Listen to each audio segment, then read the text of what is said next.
Now, with all the latest headlines this Thursday night, it's the ITV News at 10.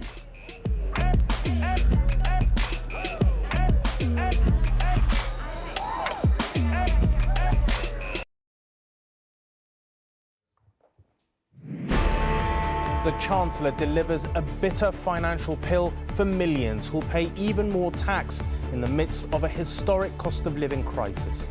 His plan to plug a £55 billion economic black hole is forecast to lead to the biggest fall in living standards since the 1950s, wiping out nearly a decade of growing prosperity.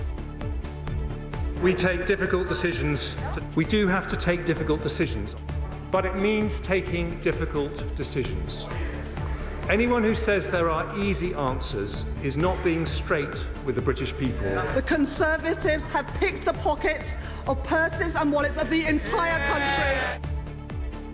Benefits, pensions and the minimum wage are all boosted by around 10%, but average annual energy bills will soon jump by £500. Where we can possibly cut corners or save money, it's going to be in absolutely every area. There's a short-term boost for public spending on schools and social care, but the serious financial pain is delayed by years, meaning a different government may inherit the costs.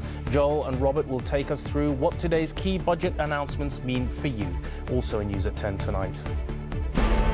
3 men are found guilty of murdering 298 people when Malaysian Airlines plane MH17 was shot down over Ukraine.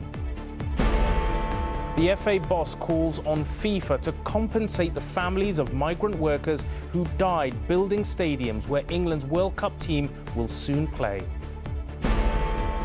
And it's back, Ramsay Street, with those neighbours we've known for decades, thanks to a streaming service that plans to revive the iconic show.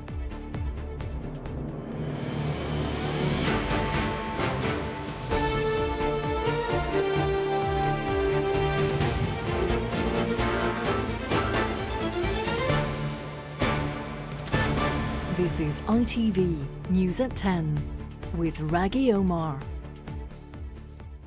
Good evening. Exactly 55 days after the disastrous Trussonomics mini-budget uncovered a £55 billion black hole in the economy, Jeremy Hunt today unveiled his plan for plugging that huge gap. And we are all going to pay for it and feel its consequences for years.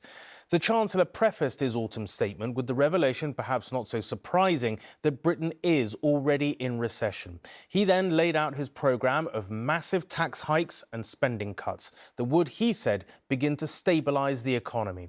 There were measures to help those worst off, such as topping up pensions and benefits in line with inflation, and more money was found for health, schools and some big infrastructure projects. But for all Mr Hunt's rhetoric about a compassionate Britain committed to growth, the government's own experts could not have been clearer. They say millions of Britons now face the worst fall in living standards in modern memory.